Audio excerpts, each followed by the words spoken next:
Taros le Vif, ça fait maintenant 5 ans que ça existe, et c'est une chaîne donc, que j'ai décidé de créer il y a 5 ans de cela, dans le but, à l'origine, de raconter l'histoire d'un univers, de le présenter, histoire simplement d'offrir une base pour que des personnes qui sont intéressées par la création de l'univers puissent un peu voir la création d'un et s'approprier certaines de ses parties. Au final, ça s'avère être une immense aventure, et justement, là, le but, ça va être un petit peu de revenir dessus, repartir depuis le début, depuis ces 5 années, voir toutes les évolutions, un petit peu les traversées, tout ce qui s'est passé. Et de revenir sur tout un tas d'éléments, en compagnie, bien évidemment, de d'autres personnes, de toutes les personnes qui, de près ou de loin, ont pu aider à la chose, ont pu mettre en place des choses, ont pu découvrir par cette initiative certaines pratiques, certains loisirs. Globalement, faire une rétrospective sur ces 5 ans, étant donné qu'au final, beaucoup de choses se seront passées durant ces 5 ans. Salut, donc moi c'est Yoka, je suis présent dans les JDR avec Siegfried depuis environ 4 ans et demi. J'ai commencé en 2016, si je dis pas de bêtises, en 2016, à la suite d'une LAN Warcraft 3 où on s'est rencontrés. Siegfried m'a proposé de faire partie de la première saison d'Andaria Chronicles et j'ai accepté, et depuis j'ai juste jamais réellement cessé de participer. Ça faisait un moment que l'idée de mettre une chaîne YouTube en place me travaillait, dans le sens que, arrivé en été 2015, j'étais à réfléchir, est-ce que je lance ou pas pour mettre en ligne ou non des sessions de jeux de rôle. Le pseudo Taros le Vif a été choisi un petit peu à la va-vite, j'ai envie de dire, rapidement, mais pourtant il est assez évocateur d'un point de la chaîne, en fait. À l'origine, on ne savait pas trop quel nom donner. Je dis on parce que dans les toutes premières vidéos qui ont pu être amenées à être faites, ce ne sont pas celles du JDR dont je parle là, mais bien des vidéos qui n'ont jamais été mises en public, mais qui à l'origine ont été filmées par moi et Yoka, justement, on va pouvoir revenir là-dessus. Au tout début, histoire en fait de raconter l'histoire de cet univers via petites scénettes, des choses comme ça, qu'on voulait mettre en place. Et donc du coup, on avait fait un test, on avait essayé de voir comment est-ce que on allait faire pour enregistrer ça. Donc j'avais un petit déguisement, un truc comme ça. Et est arrivé un moment, nécessairement, je me suis posé la question du nom de la chaîne. Parce que pour publier des choses, il vous faut un nom de chaîne, nécessairement. Vous pouvez pas vous appeler A et laisser un espace blanc et attendre que ça se fasse. Donc il fallait décider d'un nom. Pour ça, en fait, je me suis dit que j'allais prendre simplement le nom d'un écrivain, historien, qui était déjà intégré à cette époque-là au cadre de l'univers. Et donc du coup, j'ai pris le nom de cet historien, voilà, et je me suis dit, vas-y, on va faire comme si c'était l'historien lui-même qui racontait les choses, et on va le faire par cette voie-là. D'aussi loin que je me remonte, les premières vidéos ont été tournées en 2016, des vidéos IRL où on avait essayé d'installer un setup dans le coin de l'appart. Ça avait été assez drôle. Normalement, j'ai même encore quelques photos, tout ça. Voilà, donc c'est avec à l'époque juste un appareil photo, une table, un drap derrière et puis un espèce de cosplay à 2 balles. Donc voilà, c'était tout ce qu'on pouvait faire. C'était déjà pas mal.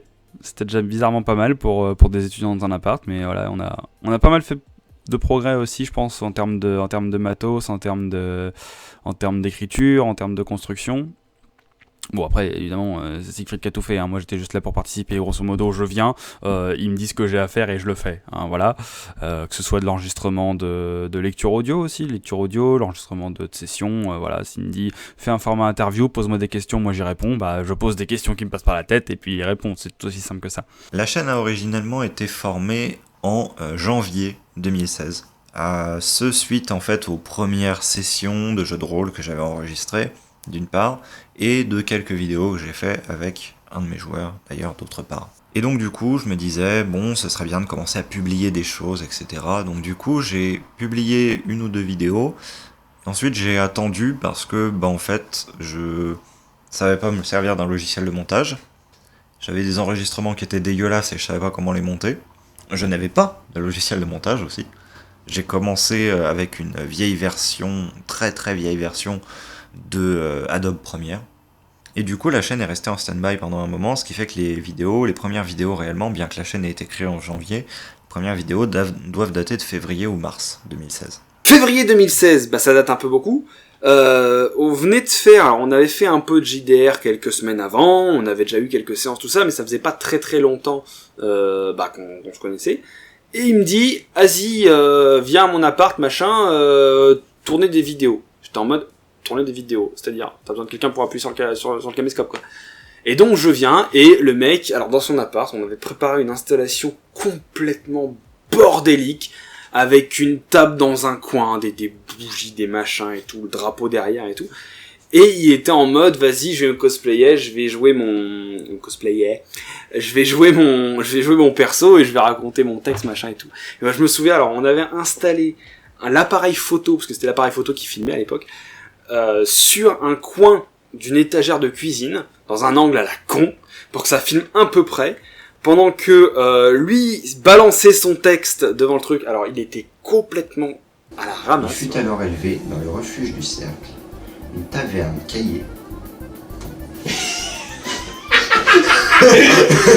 Taverne caillée, oui. Pas le cacher, il va m'en vouloir, mais il était pas à l'aise du tout, genre du tout. Salutations, je suis Taros le Vif. Ce soir en ma compagnie, je vous propose d'en apprendre un peu plus sur l'histoire d'Ilfes. Ilfes fut retrouvé lors de sa 3e année par un membre du cercle Garat, une communauté hétéroclite s'adonnant à la pratique de la magie du sang, une magie considérée par beaucoup comme impie et démoniaque. Et on a recommencé au moins 8 fois.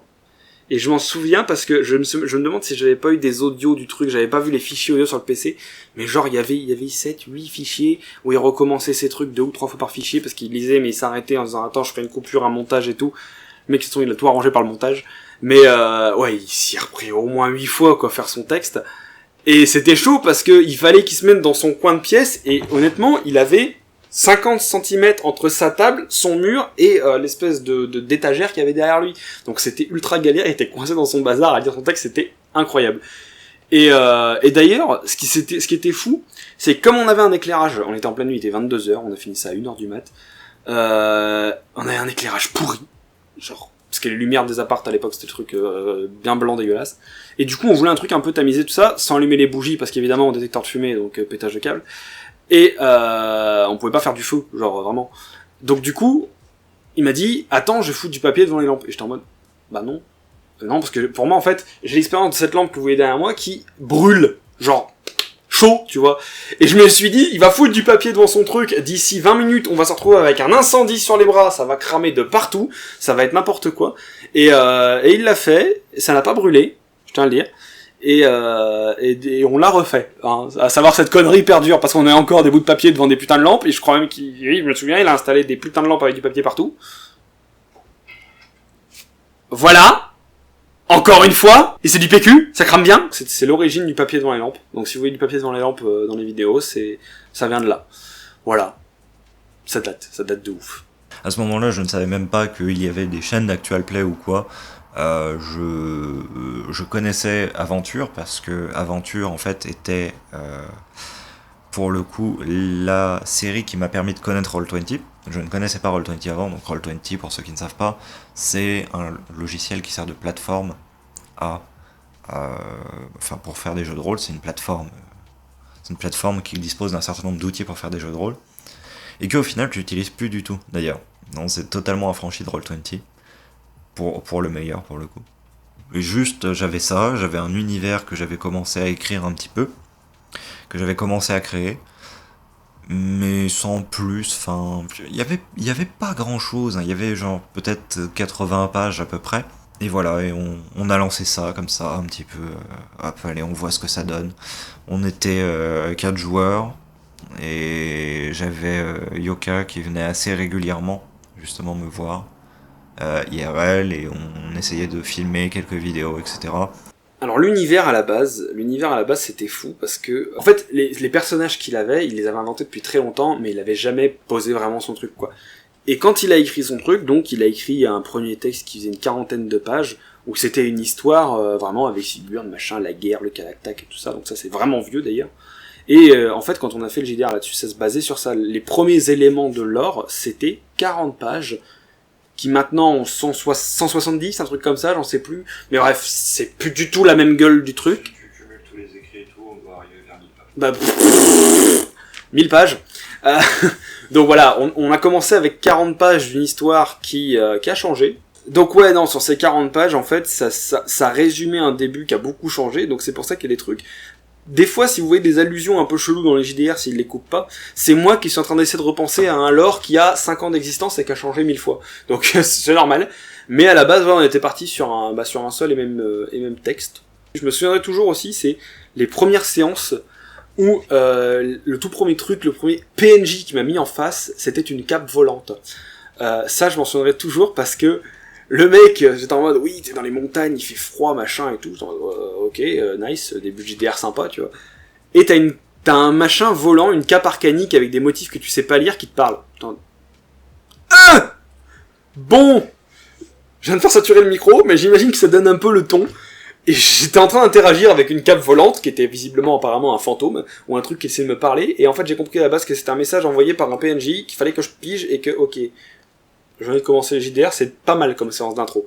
Et après, c'est bon, 1h30 après, on s'est vu dans une auberge avec les autres joueurs, là c'est bon, c'était classique, on avait commencé avec un truc bien bête et méchant, parfait. Mais pour le coup, la première séance, le tout premier truc qu'il m'a dit, c'est tu rencontres une cape volante, donc ça mettait un peu le ton, quoi. Alors, le premier groupe avec le premier JDR, alors ce qu'il faut savoir, c'est qu'à l'origine, on avait donc 4 joueurs, il y en avait un que je connaissais IRL, Yoka que je venais de rencontrer, un autre qui était l'ami du premier, et un dernier qui était l'ami de l'ami.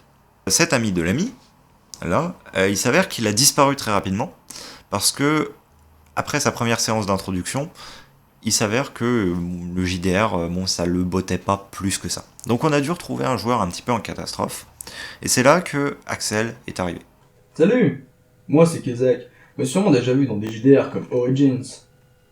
Ou bien... Origins. Mais comment vous dire? Alors comment est-ce que je suis arrivé du coup dans le JDR game? Alors déjà à la base, il faut savoir que moi, j'avais jamais fait de beaucoup de JDR avant la première saison d'Andaria. Du coup, Andaria Chronicle saison 1, je sais même pas pourquoi l'appeler saison 1, parce que nous c'est juste l'arc 1 du coup. Mais voilà, donc j'avais très peu joué à des JDR, j'avais fait quoi? J'avais fait du Nullbuck dans une soirée avec des amis, on était complètement bourrés, ça avait très mal fini.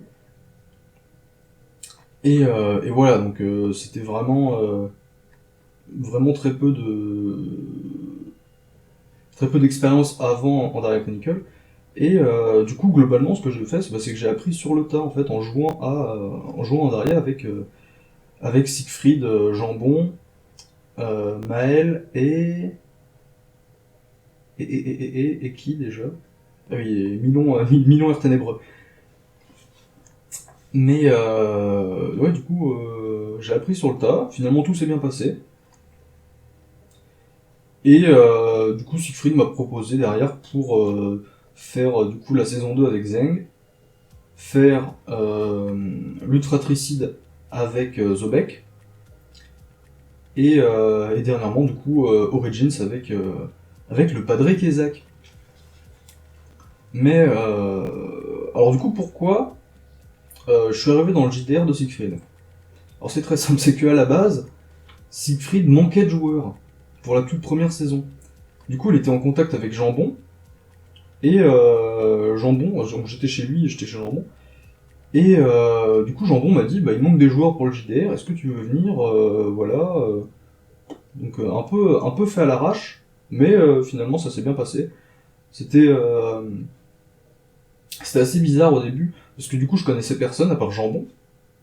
Mais non, finalement Siegfried a réussi à globalement tous nous mettre en confiance et à nous contrôler, donc ça a été. Au début j'avais un peu de mal avec le truc régulier une fois par semaine, j'étais souvent pas là. Mais ça a été. Axel n'a jamais eu sa séance d'introduction. Tous les joueurs ont eu leur séance d'introduction à cette première saison de JDR, mais lui ne l'a pas eu. Lui ne l'a pas eu, mais au final, bon, on a réussi à aller avancer qu'à un an.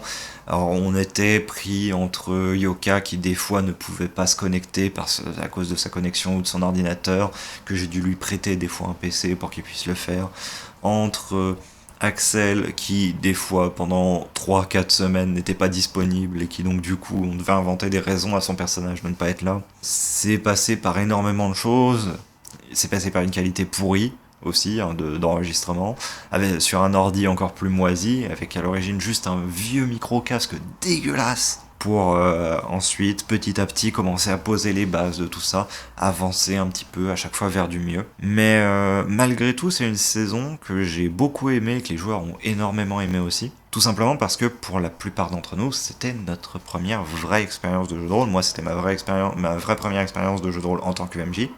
Et eux, pour la plupart, c'était leur toute première expérience de jeu de rôle tout court. J'ai fait au total 4 JDR, donc le premier Undyar Chronicles, saison 1 et 2. J'ai participé à Lutte Fratricide, j'ai participé à Oblafaya et actuellement Origins, qui est toujours en cours. Normalement, j'espère. J'ai également participé à pas mal de projets de création autour de l'univers d'Andaria. En général, j'ai participé au projet d'écriture, j'ai participé à pas mal de projets autour du lore, etc. Et également, vous avez certainement dû me voir dans beaucoup de vidéos. J'ai fait un très peu de soutien technique et aussi pas mal d'apparitions dans des vidéos de points de lore, de points de création, quelques petits JDR annexes comme le JDR Bataille il y a quelques mois. Voilà, pas mal de vidéos parce qu'en fait on a vécu pendant un moment dans la même région, dans la même ville. Donc du coup, comme il y avait moyen qu'on se voit régulièrement, je pouvais aller physiquement à son appart et puis tourner des trucs ensemble. Donc voilà, à partir de là, on a pas mal fait de choses ensemble pour les premiers tournages, les premières vidéos IRL, etc. C'était, voilà, je faisais un petit coup de main technique ou alors une apparition ou des trucs comme ça. J'ai eu pas mal de petits rôles là-dessus depuis 4 ans et puis...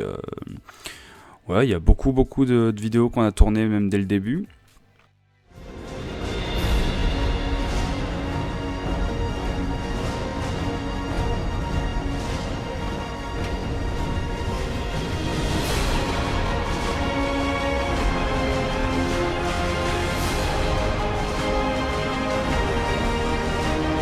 Beaucoup de nouvelles découvertes aussi pour moi, dans lesquelles on va pouvoir revenir très bientôt.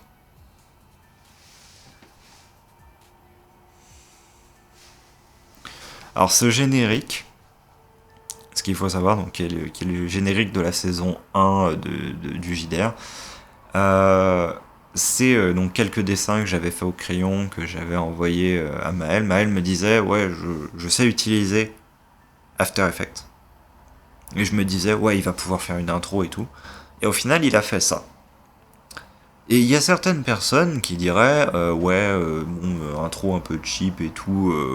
Ouais, elle l'est. Mais par contre, elle est ultra représentative au final de l'esprit que je voulais de la chose.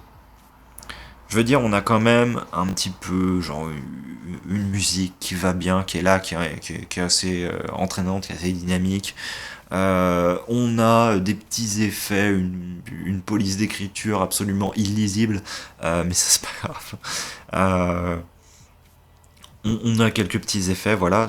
Moi c'était exactement ce que je voulais, parce que derrière, en fait, ça veut dire, ouais, on va faire un truc, mais il n'y a pas tant de prétention que ça derrière ça.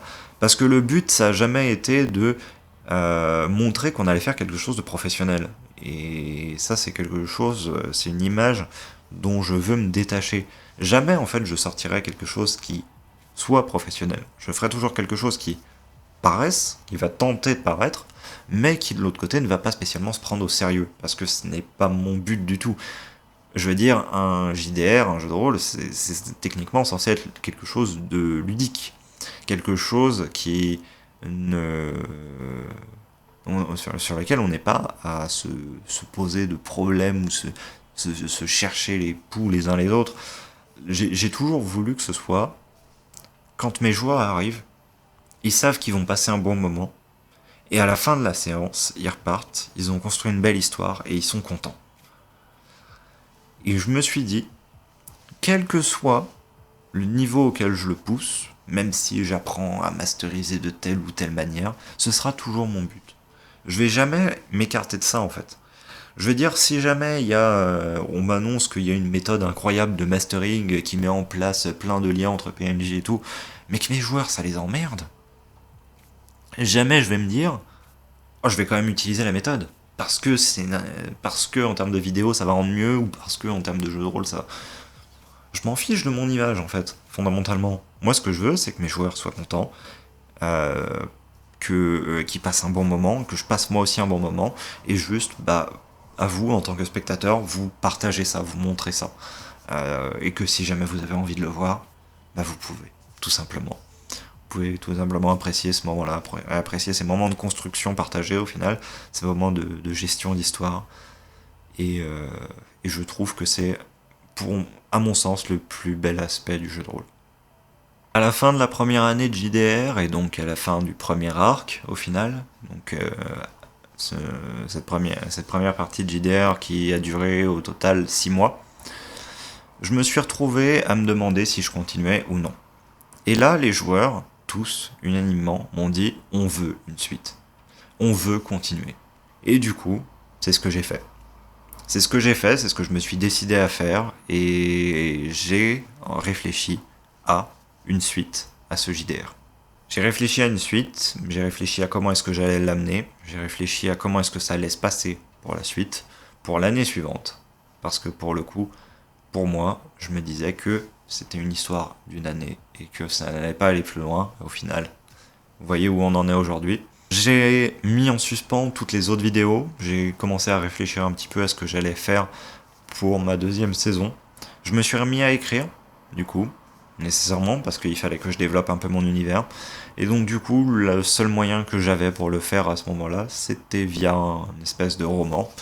Ce roman de 80 pages qu'on avait au début, qui s'est peu à peu augmenté, atteignant jusqu'à 300 pages du coup, qui aujourd'hui ne sont disponibles absolument nulle part, parce que j'ai beaucoup changé de style d'écriture, et que donc du coup, je ne veux pas que ceci traîne quelque part, étant donné que c'est en cours de réécriture.